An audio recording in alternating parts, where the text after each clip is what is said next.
Hi guys! Kamusta po kayong lahat? Ako nga po pala si Stella. So ngayon gagawa tayo ng general love reading. At kung bago pa lang po kayo sa channel ko, don't forget to like and subscribe para po updated tayo sa mga videos na i-upload ko. Okay po? Maraming salamat! Okay, so ngayon simulan na natin yung general love reading. Tamang-tama bagong cleanse ko yung cards. And guys, kung gusto niyo pala magpa-private reading, don't forget to message me on Facebook, La Stella Micaela Tarot. Nasa description box below po. Okay, general love reading. Okay, no kaya masasagat natin yung energy.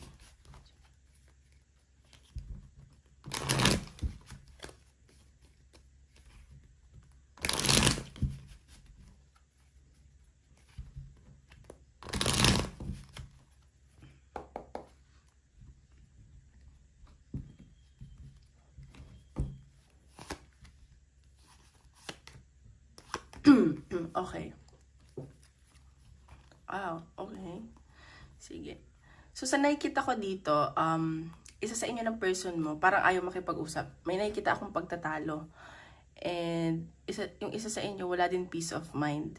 Parang nag-explore pa ganyan. Yung isa naman nag-overthink sa connection na to. Parang inisip niya, kinakarma na ako, kaya siguro ganito. And may nakikita akong pagsiselos tsaka insecurities tungkol din sa pera tsaka sa trabaho. Ayan, may nagmamatigas dito eh. Tsaka may paghihinala kasi ng third party. O baka nangyari na from the past. Okay? Or ano lang, hinala lang. Parang wala naman talaga, ganyan. So, tingnan natin yung energy ng person mo. Wait, ako natin yung cards. So, isipin mo yung person mo. Kaya natin yung person mo.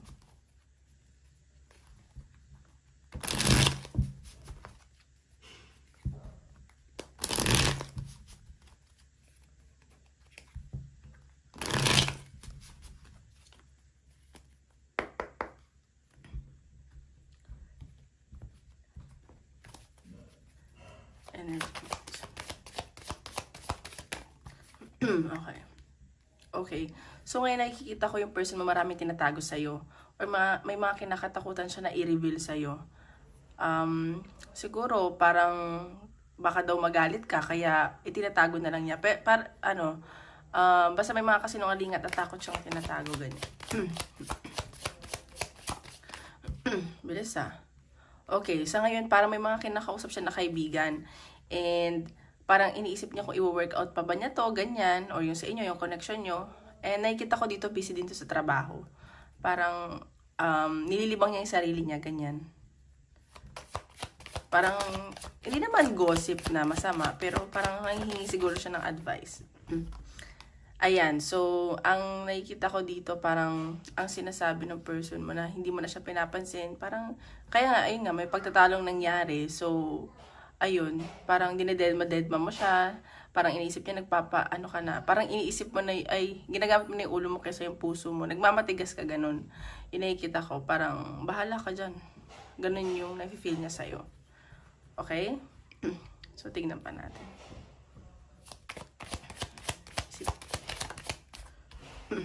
Okay, so, sa nakikita ko dito, namimiss ka nitong person mo.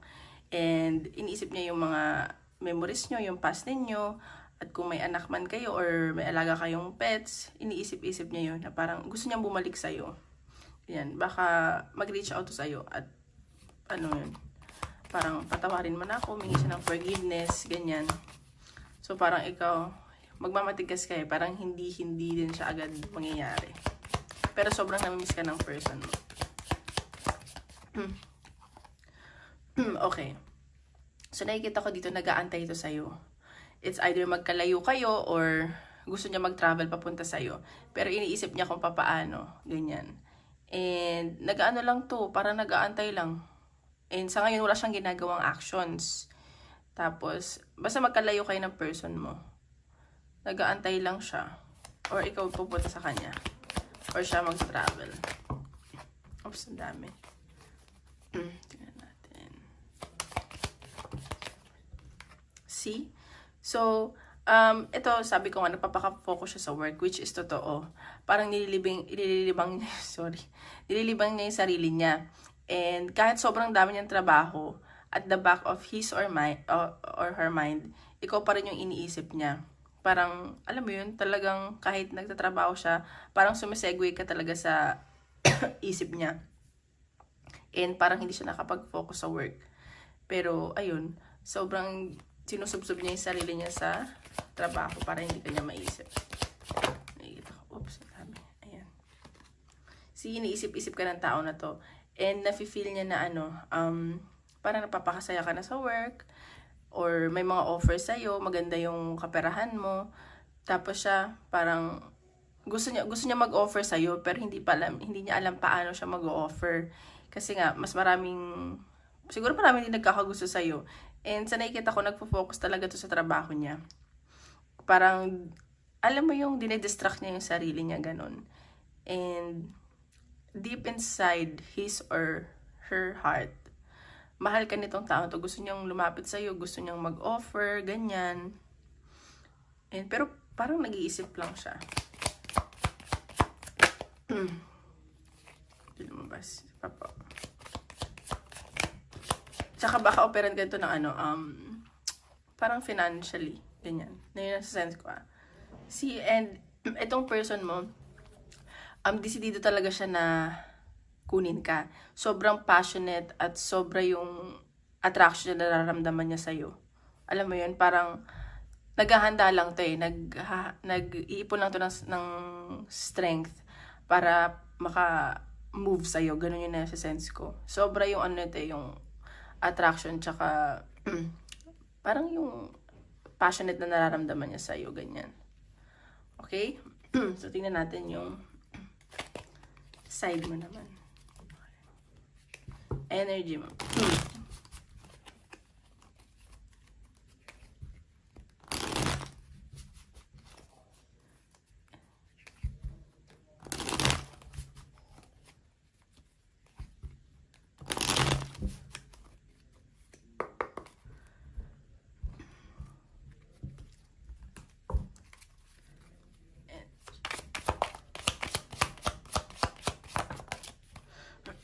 Okay, 9 of Cups. So, ikaw, nag-enjoy ka sa sarili mo. Tsaka, marami ka ring basta masaya ka ngayon. Like, happy ka sa sarili mo, ganyan. And parang sinasabi mo sa sarili mo na hindi mo siya kailangan, hindi mo kailangan ng sino man. Kasi overflowing yung blessings na dumadating sa'yo at paparating sa'yo. Okay? And, sobrang okay ng energy mo ngayon. Like, you feel very blessed, beautiful. Alam mo yun, parang nasa sa'yo ngayon, nasa iyo lahat ngayon. Parang siya dineded mo ganyan. Okay, see? So, nakikita ko dito na, marami ka rin kasing tinutulungan. So, kaya nagpapakatatag ka sa sarili mo. At parang gumagawa ka rin ng choices.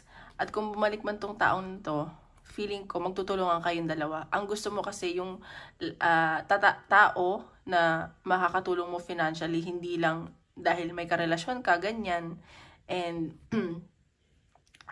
tawag dito, parang magtutulungan kayo umangat, hindi lang ikaw. Okay? So, siguro kaya nagiging workaholic siya kasi gusto niya mapatunayan sa'yo na deserving siya, ganyan. Ayan. Kaya siguro may nakikita ako doon kaninang pag-aaway tungkol sa pera or sa trabaho. Pero, ayun, may hinala ng third party kahit wala naman. Okay, strength. So, nakikita ko dito, talagang nagalit ka sa person mo eh. Parang nasagad ka, ganyan. And nakapagbitaw ka ng masasakit na salita. And hindi mo rin naman gusto yun. Parang deep inside, nagsisi ka rin naman. And, ayun, parang takot din sa yung person mo. Kaya siguro nag-iisip na lang siya lumapit. Kasi parang, siguro kapag nilapitan kanya, bubulyawan mo lang siya, ganyan. Kasi yun yung nakikita ko. Parang, lagi mong pinaglalaban yung anong gusto mo, so sa tingin mong tama, yung parang ikaw lagi nasusunod, ganyan. Tingnan pa natin. See?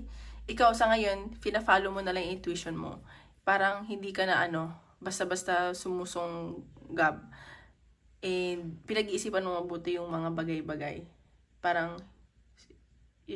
parang ayun nga, intuition mo yung susundin mo, hindi na lang dahil pinapakita niya ganito, maganda or hindi. Basta susundin mo na lang yung sarili mo. Yung instinct ba? Woman's instinct. Yun na lang lagi yung, parang yun doon ka nagbe-base. Okay. So, ayan nga, sabi ko, parang iniisip mo din yung sarili mo ngayon. Nagiging patient ka din dito sa connection nyo. Parang mas minamahal mo yung sarili mo, tinitreat mo yung sarili mo, nagpa-pamper ka, baka nagpapaspa ka, ganyan.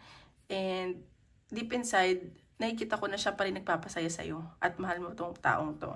So parang sinasabi mo, oh, time will tell na lang. Parang panahon na lang yung makakapagsabi na kung kayo talaga.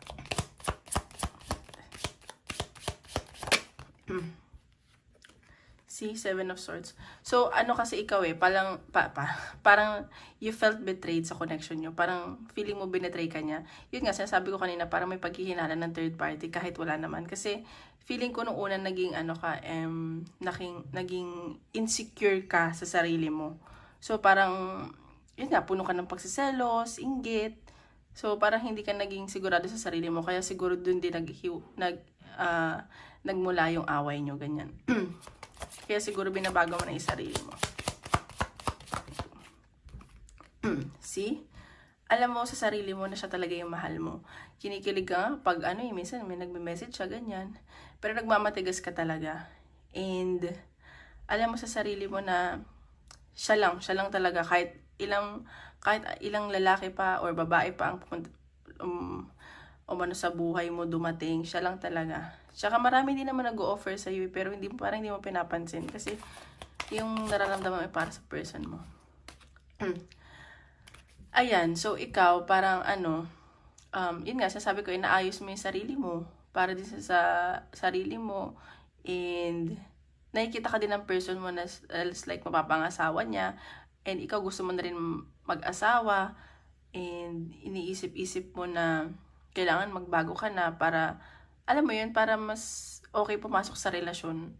Hindi laging selos, inggit. Kasi kung feeling ko hinihil mo din yung sarili mo, kung hindi ka healed, may hirapan ka talaga pumasok sa relasyon. Ayun. Parang, basta inaayos mo yung sarili mo. Ayan. So, ikaw, nagpo-focus ka din sa work mo. Talagang, gusto mo din naman to i-workout na connection nyo. Pero sabi mo, ayun, time will tell. Ayan, baka mabuo rin yung family nyo. Ayan. Para magiging masaya ka. Din kayo, mag-uusap din kayo na ito. May new beginning ako na nakikita para sa inyong dalawa. And, i-work out nyo to, and also financially. Parang gusto mo kasi ngayon, hindi lang love Sa relasyon, hindi naman talaga nakakain ng pagmamahal. Alam mo yun? So, ayun ang nakikita ko. Parang magiging masipag kayo. Okay?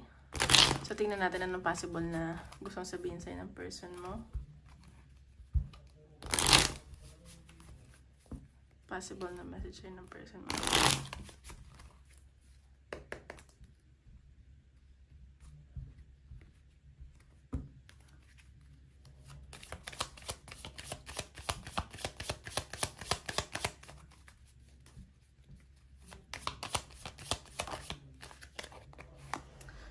Oh, see? I wonder if you are happy without me. Iniisip-isip din niya na, masaya ka ba na wala talaga ako, ganyan. Kasi alam ko, mahal mo tong tao na to Siguro nagtataka din siya na parang, aba, natitiis ako nito Parang gano'n. Oops, sorry.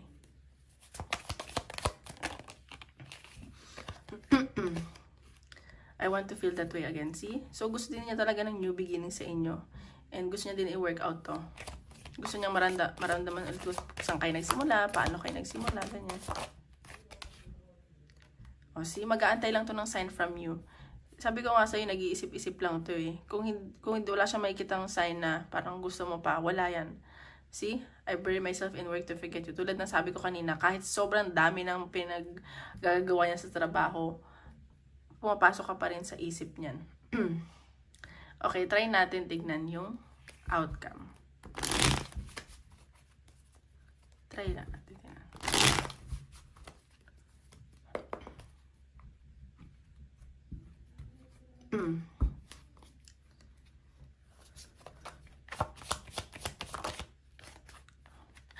O, diba? Ayan. Kayo lang din magkakatuluyan yan. Maaayos nyo din yan. Mahal nyo isa't isa Baka naaano lang kayo ng pride ngayon. Alam mo yun? Parang Siguro sa sobrang dami ng inyong pinagdaanan. See, mag-o-offer yan sa'yo ulit. Antay ka lang. Babalik din yan. Magpapapogi points, ganyan. Ganyan nakikita ko. See? Hay, nako. Ayan o, ang ganda. The Wheel of Fortune. May bigla ang mangyayari sa inyo. Parang, i-bless din kayo ng universe na ang dami yung pinagdaanan. So, ayan. Parang, okay, sige, pagbigyan na natin tong dalawang to. Ganyan, ayusin na nila yung pamilya nila o yung relasyon nila. And nakikita ko sobrang ganda. Okay? Magkakatuluyan kayo, magkakabalikan kayo. So, tignan natin. Advice from universe. Advice from universe.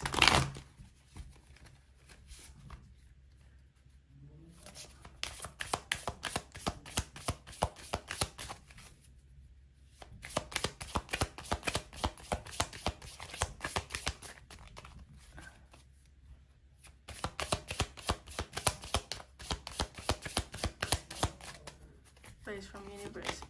Okay, grace and gratitude. Through gratitude, joy expands.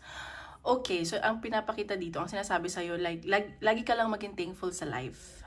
Okay? Kasi pag yun nga, sabi ko na,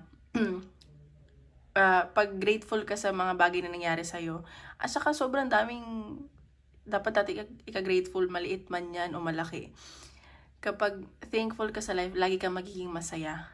Okay? Kahit sobrang dami mong pinagdadaanan, kunwari, sobrang liit na bagay, thank you na may pagkain ka, ganyan, like ka magpasalamat sa Diyos o sa universe. Kasi like, lalo ka nilang i-bless. Lalo kang magiging masaya. See? Embracing enthusiasm, shout to the heavens with happiness. Ang sinasabi dito na, ayun, parang kapag i-manifest mo lang na lagi kang masaya para more blessings ang dumadating sa'yo. Ganyan. At lagi kang magdadasal. Okay? Tingnan pa natin.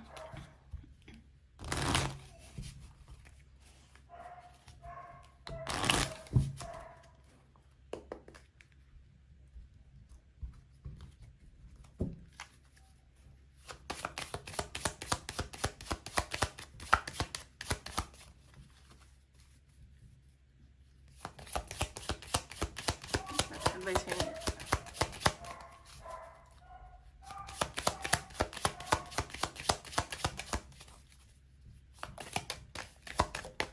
Oops.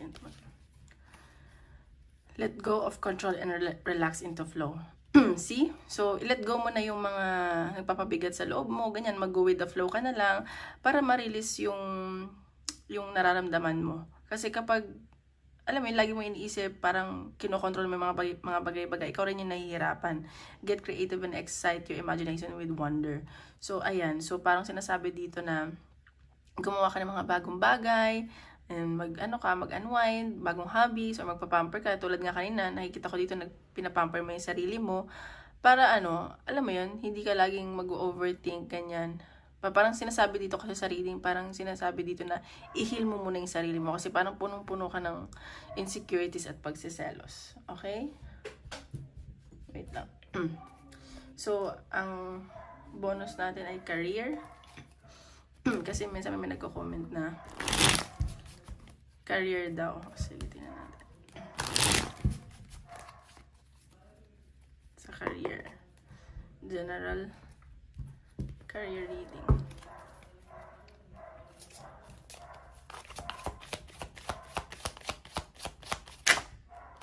Okay. Ayan, sa career mo naman, huwag ka mag-alala kasi lahat ng dedication at paghihirap mo ay kumbaga may positive outcome. Like, magkakaroon ka din ng blessing. Like, alam mo yun, mag-focus ka lang and nakikita ko naman na committed ka sa trabaho mo. Parang, wag ka daw mag-alala. Saka, ang nakikita ko dito yung trabaho mo parang sa talent mo, ganyan. Maging patient ka, work hard, mag-work hard ka lang daw at ayan, so King of Wands. And nakikita ko dito na sa career, sobrang optimistic mo. And parang, ano ka, maswerte ka sa business. Or kung wala ka mang business, nakikita ko dito na parang gusto mo mag-business.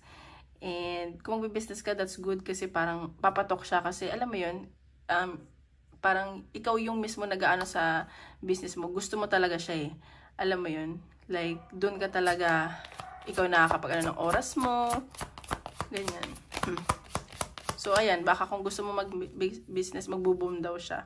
At kung hindi man to sa business, mag-excel ka daw dyan as who you are, ganyan. So, ayan, sudden change. May nakikita akong sudden change sa career mo. And parang, hindi ko nakikita ang negative. Parang, ano ka lang, mag-grow ka lang dito. Parang ma-awaken ka, ganyan. And, tawag dito, sobrang, parang babaguhin yung buhay mo neto, ganyan. Hindi siya, for me, hindi siya negative. So, ayun lang. So, baka nga, ayun, dapat ka mag-business, ganyan. So, tingnan pa natin.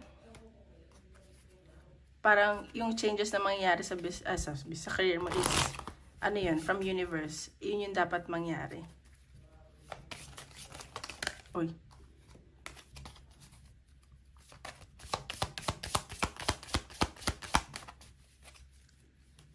Advice sa career. Okay, garden, something lovely will grow from this. See, ang sinasabi ko dito, ayan. So, kung gusto mo mag-business o dyan sa trabaho mo, kung nahihirapan ka man or gusto mo talagang mag-expand, huwag ka mag-alala kasi parang may magandang mangyayari dyan. At kung may pagbabago man sa career mo, something lovely will grow from this. Parang, ayun nga, magiging maganda yung outcome and it's from universe. Basta sobrang ganda ng reading ngayon. Ayan your potential is endless. Parang kahit madami kang kompetensya, nag-iisa ka lang. Ayan. So, tignan pa natin. Advice. Career.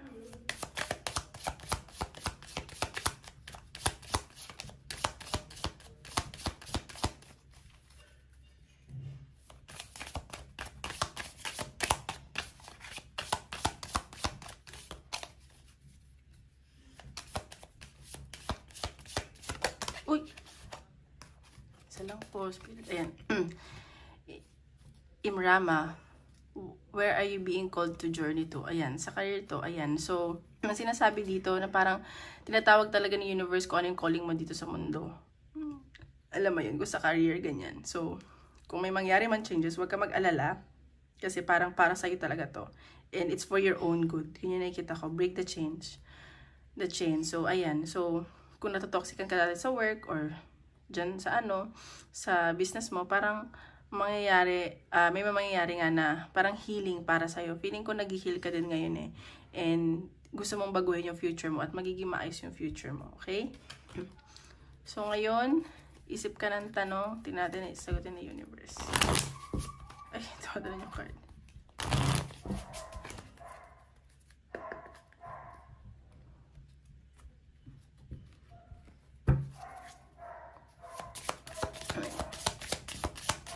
Isip ka ng tanong, tinatin ko na sa'yo.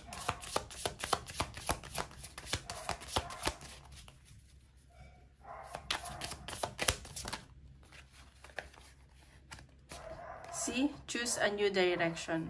So, kung ano man yung tanong mo, ayan big and happy changes. Piliin mo yung makakapagpasaya sa'yo at magiging masaya ka doon. Okay? So, ayun lang po. Maraming salamat guys. Hanggang sa muli. Thank you. Bye-bye.